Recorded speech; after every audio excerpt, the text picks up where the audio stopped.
अस्सलाम वालेकुम दोस्तों, मुझे उम्मीद है कि आप सब लोग खैरियत से होंगे। दोस्तों, आज के हमारे इस वीडियो में हम लोग देखेंगे किस तरह से आप सिंध पब्लिक सर्विस कमीशन यानी कि SPSC के जॉब पोर्टल पे अपना अकाउंट बना सकते हैं या अपने आप को रजिस्टर करवा सकते हैं।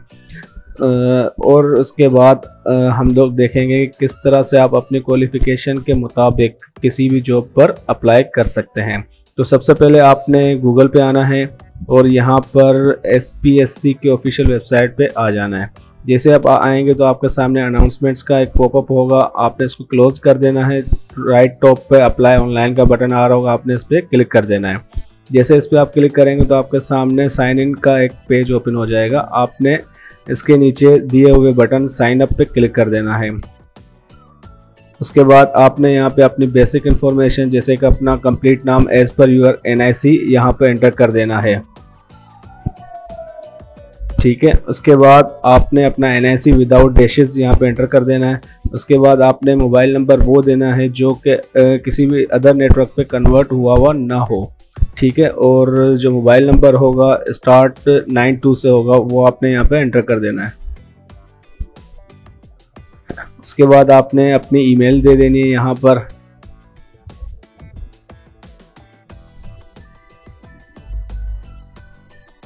उसके बाद आपने पासवर्ड सेट कर देना है अपने SPSC जॉब पोर्टल अकाउंट के लिए।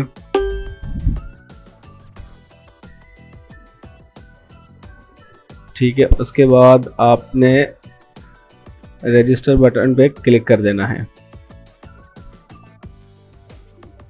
जैसे कर देंगे तो आपका यहाँ पे टॉपअप आ रहा होगा कि your account has been created successfully.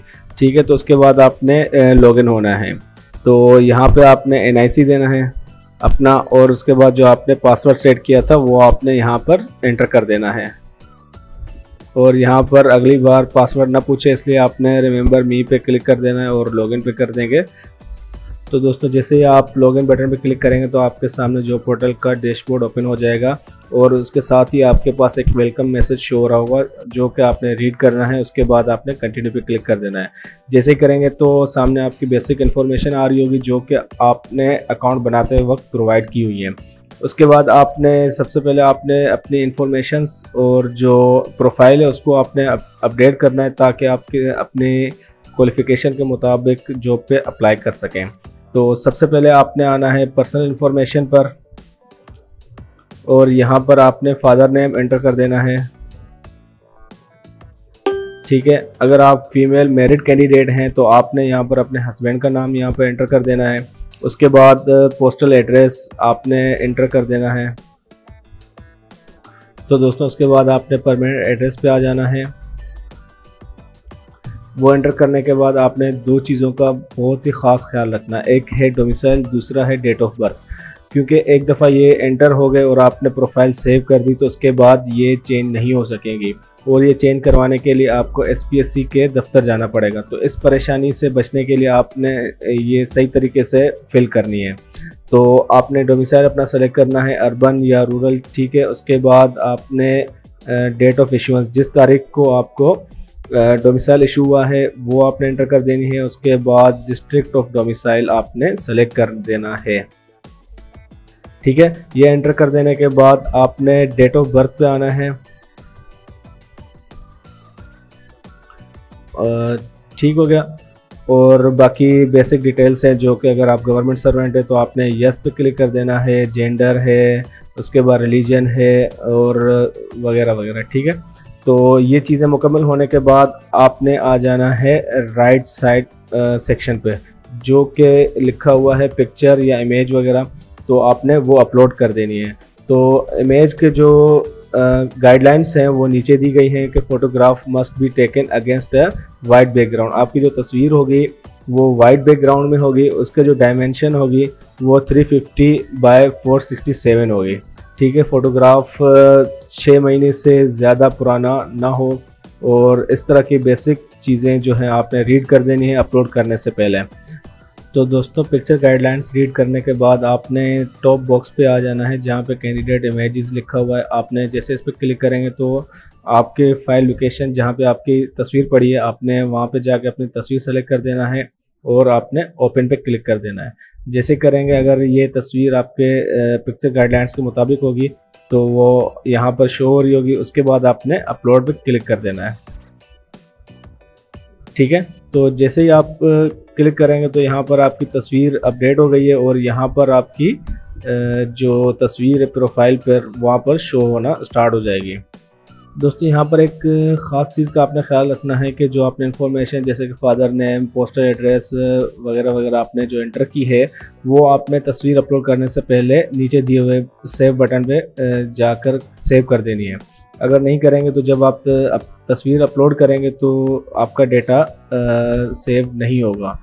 ठीक है, तो जिस तरह हमारा डेटा हुआ है हमें दोबारा ये चीज़ें एंटर करनी पड़ेंगी। तो मैं जल्दी से दोबारा ये डिटेल एंटर कर देता हूँ।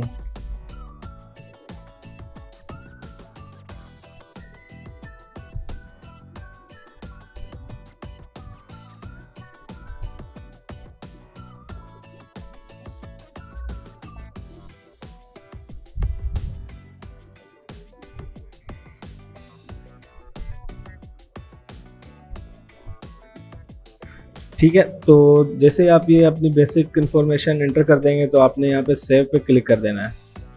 जैसे करेंगे तो आपका यहाँ पर आएगा personal information saved.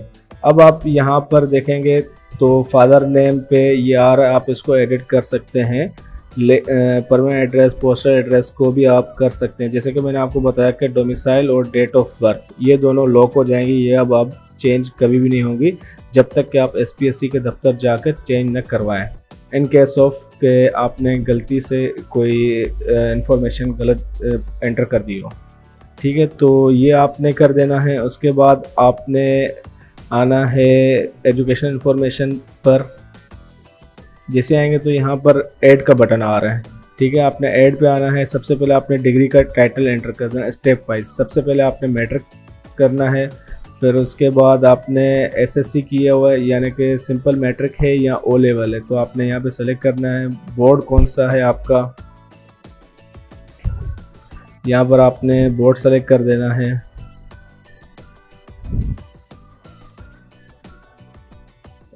BSc board of secondary education Karachi. ठीक है, रिजल्ट डिक्लेरेशन आपने यहाँ पे डेट एंटर कर देनी है।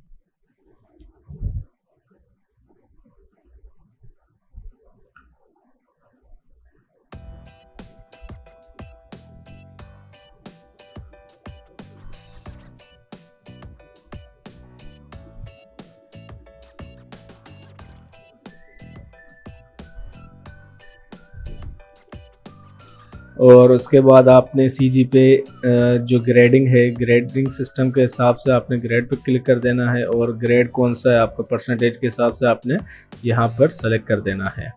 ठीक है, मेजर सब्जेक्ट्स अगर आपने लिखना चाहें तो लिख सकते हैं, अदरवाइज़ आप इनकी नीड नहीं है। आपने सेव कर देना, सेव चेंजेस, तो यहाँ पर आपके पास सक्सेस का पॉपअप शो हो रहा होगा। तो इस तरह से आपके मैट्रिक की इन्फॉर्मेशन आ गई। फिर अब आपने एंटर की इन्फॉर्मेशन ऐड करनी है। डिग्री टाइटल पे आएंगे तो अब आपके पास ये एंटर लेवल पे आ रही होंगी इन्फॉर्मेशन, तो आपने एंटर पे क्लिक कर देना है। यहाँ पर फिर A लेवल या HSSC यानी कि आपने इंटरमीडिएट किया हुआ है वो आपने सेलेक्ट कर देना है। उसके बाद बोर्ड आपने सेलेक्ट करना है। यहाँ पर आएगा board of intermediate education Karachi. ठीक हो गया। और रिज़ल्ट डिक्लेरेशन जो आपका रिज़ल्ट जिस दिन आया हुआ है वो आपने यहाँ पे सेलेक्ट कर देना है। ठीक है, उसके बाद ग्रेड पे टिक करना है और परसेंटेज के हिसाब से अपना ग्रेड सेलेक्ट करना है आपने। ठीक है, वही इसमें भी आप अगर मेजर सब्जेक्ट्स देना चाहें तो आप दे सकते हैं, अदरवाइज़ इसकी कोई ज़रूरत नहीं है।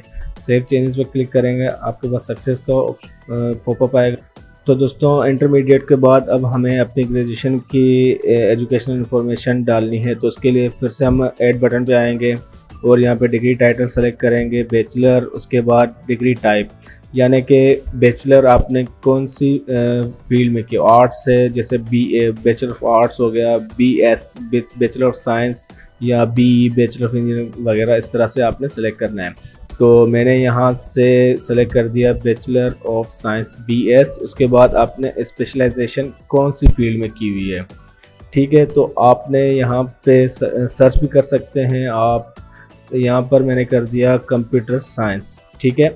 और उसके बाद आपने डिग्री का ड्यूरेशन कितने साल या कितने मंथ्स की जो डिग्री होती है या कोई कोर्स वगैरह आप यहाँ पे सेलेक्ट कर सकते हैं, ठीक है। आपने यहाँ पे 4 ईयर कर दिया। उसके बाद आपने यहाँ पर सेलेक्ट करना है बोर्ड या यूनिवर्सिटी कौन सी है, आपने यहाँ पे सेलेक्ट कर दिया। उसके बाद रिजल्ट डिक्लेरेशन डेट कि किस तारीख आपकी डिग्री कंप्लीट हुई है, आपने वो सेलेक्ट कर देनी है यहाँ पर, ठीक है। उसके बाद आपने अपने CGPA या डिवीज़न जो भी है अपने मुताबिक आपने यहाँ पे एंटर कर देनी है, ठीक हो गया। उसके बाद सेव चेंजेस पे आएंगे, तो फिर यहाँ पर भी मेजर सब्जेक्ट्स आप देना चाहें तो दे सकते हैं, otherwise there is no need.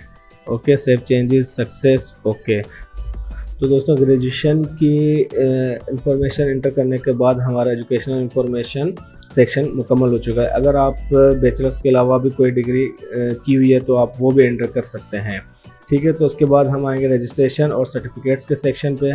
तो जैसे ही आएंगे तो यहाँ पर प्लस का साइन होगा, आपने क्लिक कर देना है। तो यहाँ पर 2 चीज़ें आप देखेंगे, कोर्स या रजिस्ट्रेशन। जो लोग कोई कोर्स किया हुआ है तो आपने कोर्स पे क्लिक कर देना और अपने हिसाब से कोई भी कोर्स वगैरह आपने सेलेक्ट कर देना है, नाम उसका। फिर उसके बाद कौन से इंस्टीट्यूट से किया हुआ है आपने वो सेलेक्ट कर देना है, ठीक है।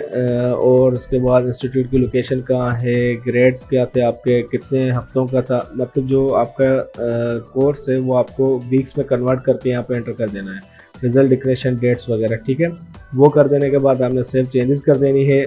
फॉर एग्जांपल आपने कोर्स के अलावा रजिस्ट्रेशन करवाई हुई है, फॉर एग्जांपल जो इंजीनियरिंग स्टूडेंट्स होते हैं वो पाकिस्तान इंजीनियरिंग काउंसिल से अपनी रजिस्ट्रेशन करवाते हैं, तो वो यहाँ पर आएंगे रजिस्ट्रेशन पर, अपना जो रजिस्ट्रेशन नंबर है वो यहाँ पर एंटर करेंगे। उसके बाद registration from Pakistan engineering council, अगर इंजीनियर कैंडिडेट्स हैं तो उस पर क्लिक करेंगे, अगर मेडिकल कैंडिडेट्स हैं तो वो PMDC, जो लॉ के हैं वो PVC पाकिस्तान बार काउंसिल, अपने हिसाब से जो कैंडिडेट्स हैं वो सेलेक्ट करेंगे, ठीक है। उसके बाद रजिस्ट्रेशन कब करवाई थी और कब तक वैलिड है वो आपने डेट्स एंटर करके यहाँ पे सेव चेंजेस पे कर देनी है, तो आपकी एंट्री यहाँ पर हो जाएगी, ठीक है।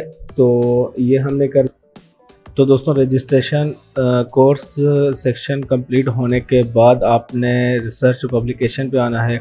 अगर आपकी कोई रिसर्च या पब्लिकेशन है तो वो आपने यहाँ पर ऐड बटन पे जाकर एंट्री कर देनी है यहाँ पर, ठीक है। जैसे आप कर देंगे तो आपका रिसर्च सेक्शन और पब्लिकेशन सेक्शन भी कंप्लीट हो चुका होगा। तो दोस्तों रिसर्च एंड पब्लिकेशन सेक्शन मुकम्मल होने के बाद आपने आ जाना है जॉब एक्सपीरियंस सेक्शन पर, जो कि हमारा लास्ट सेक्शन है प्रोफाइल अपडेट करने के हवाले से, ठीक है। आपने जॉब एक्सपीरियंस पर जैसे क्लिक करेंगे तो आपके सामने एम्प्लॉयमेंट हिस्ट्री के हवाले से सेक्शन ओपन हो जाएगा और यहाँ पर ऐड बटन पर क्लिक करेंगे तो आपने एम्प्लॉयमेंट हिस्ट्री यहाँ पर एंटर कर देनी है अपने मुताबिक, ठीक है। तो जैसे आप एंटर करेंगे सेव चेंजेस पर क्लिक करके आपने यहाँ पर ऐड कर देनी है एम्प्लॉयमेंट हिस्ट्री अपने जॉब एक्सपीरियंस, ठीक है। ये होने के बाद आपका प्रोफाइल मुकम्मल हो चुका है और डैशबोर्ड पे आएंगे। डैशबोर्ड पे आएंगे तो अब आपका प्रोफाइल कुछ इस तरह से शो हो रहा होगा, आपकी तस्वीर होगी, फिर उसके बाद आपका नाम, mobile number, email, date of birth जो हमने एंटर की थी, डोमिसाइल है, जेंडर वगैरह आपकी सारी चीज़ें आ जाएंगी, ठीक है। तो थोड़ा नीचे स्क्रॉल करेंगे तो आपके पास करंटली अवेलेबल जॉब्स जो कि SPSC Sindh public service commission की जानिब से अनाउंस की गई हुई वैकेंसियां हैं रिसेंटली, वो सब आपके पास यहाँ पे शो हो रही होंगी। फिर दोस्तों आप मज़ीद नीचे आएंगे तो देखेंगे कि जॉब हिस्ट्री का सेक्शन बना हुआ है, यहाँ पर आपकी तमाम जॉब हिस्ट्री शो हो रही होगी जिन पोस्ट पर आपने अप्लाई किया हुआ है। हमारे पास इस वक्त कोई भी एंट्री शो नहीं हो रही क्योंकि हमारी प्रोफाइल न्यू है और हमने किसी भी पोस्ट पे फिल वक्त अप्लाई नहीं किया। तो हमारी न्यू वीडियो, अगली आने वाली वीडियो जो होगी उसमें हम देखेंगे किस तरह से हम SPSC पोर्टल पर अनाउंस करदा जो वैकेंसियां हैं, पोस्ट हैं, उस पर अप्लाई कर सकते हैं, ठीक है। तो जब हम अप्लाई करेंगे उन पर तो यहाँ पर उनकी एंट्री शो होगी, वो भी हम आपको दिखाएंगे, ठीक है। तो आज की वीडियो के लिए इतना ही, अपना ख्याल रखिएगा, मिलते हैं अगली वीडियो में, तब तक के लिए अल्लाह हाफ़िज़।